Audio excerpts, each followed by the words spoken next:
Yeah, g'day. It's we're in the Toucan2 saloon, and we're just going to talk about the haul out in Paynesville. Paynesville is situated on the Gippsland Lakes in southeastern Australia and in the state of Victoria, and it's about June when we hauled out. This has been done a bit later, but in June we hauled out, and in the Gippsland ports slipway, which is a big cradle type slip that you just on railway tracks, and basically put the boat on top of it, and then a big cable pulls you out. You'll see it in the later videos. We're going to do an anti-foul, change 2 prop shaft seals, address a crack in the hull and the reason why that crack has appeared, try and fix these things as well. So in hindsight, I can tell you that we ended up straightening the prop shafts. They weren't bent by very much, but they were bent. Changed the cutlass bearings. There was a cutlass bearing at the prop and also further up the shaft in the stern gland. And then we also had to do an engine alignment. So engine to prop shaft. So engine here, the prop shaft runs to the engine, and align it to the engine, and that's a very precise measurement. It's like a 5 thou tolerance, which if you 5/1000ths of an inch, which is not much. It's like a couple of not hair widths, but it's pretty thin. It's pretty small. So it has to be. You have to get it to within that so that it all functions properly. So the other thing I wanted to talk about was anti-foul. The boat had anti-foul on it, some sort of Toucan product that I can't really remember. It was on there for quite a while and wasn't too bad, but if you rubbed your finger on it, it would come off, and that's sort of how anti-foul works. But so down here at Gippsland, they use a different product called Vivid Petite, and it's a semi-ablative anti-foul, and it doesn't come off when you stroke it with your finger very much. So it sort of resists a little bit of that sort of stuff. But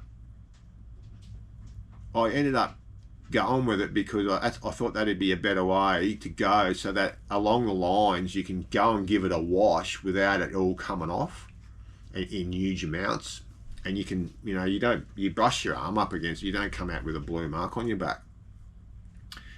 And also when you pull it up on sandbars and stuff like that, it doesn't just come off, because quite often we'll pull up on a sandbar or something like that. And I also use it on my propellers. It was a bit of a let's see how it works, because I don't really recommend it.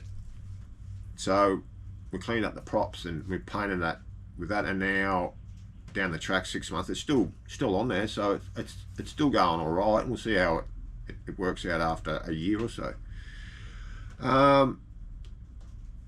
It's also a bit cheaper, $80 a litre or something, so it worked out pretty good. What else have we got? That was about it. So I'll just let the movie run, and we'll maybe make a few comments as we go along. See you later.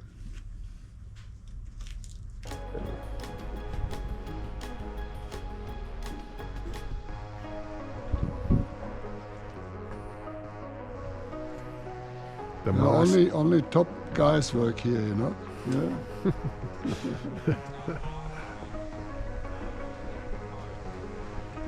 Just at the Paynesville boatyard, the slipway, and we're going to go out on that big slip down there that they've just set up for my boat, and get out for anti-foul, weld repair, 2 prop seal shaft changes, and that's about it. We'll see how we go. Are we going up now? It's going to be pretty close.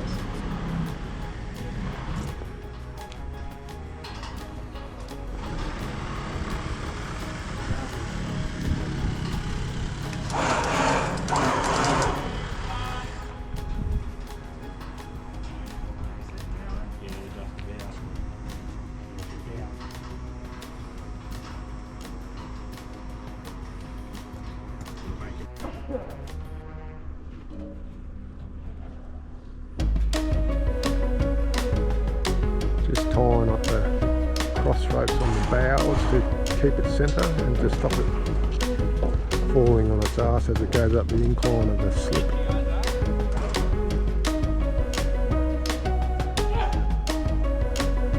Hopefully it's all been measured out properly.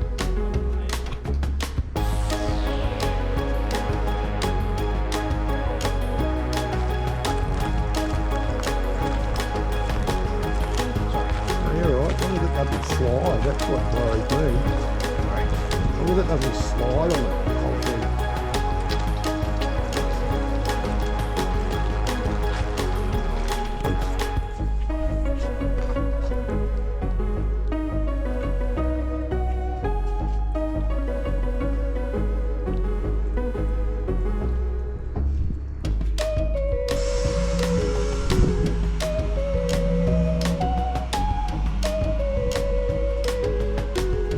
Go over to the prop.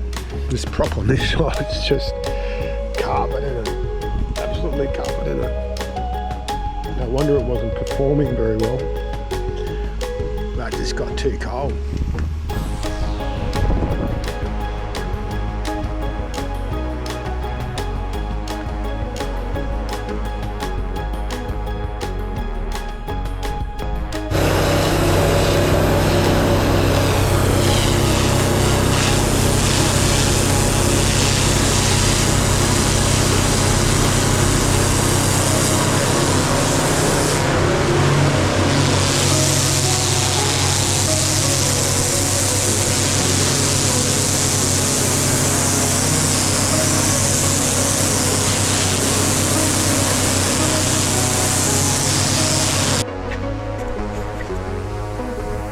We've got the dagger boards out and they're all cleaned up, ready to go. Just a minor repair there. And I've cut that piece of fiberglass off that was delaminated, and I've cut it back here, and I've just faired it with a bit of epoxy resin in here. I've run a bit of resin up the side, and I've gone into the dagger board cases, and I've just filled these sort of spots up. And there's some fairly deep holes in there, and deep shell, and some shell in there, but I've got to get in there, put a bit more epoxy and sand the epoxy resin, and I'll put in there back.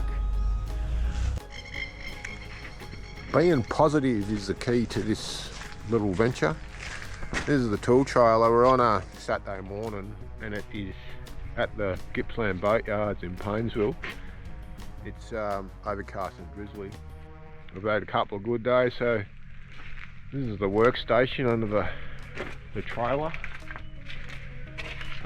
We changed to indoor work. I'll just show you this other side where my dad's been working away. We've been putting the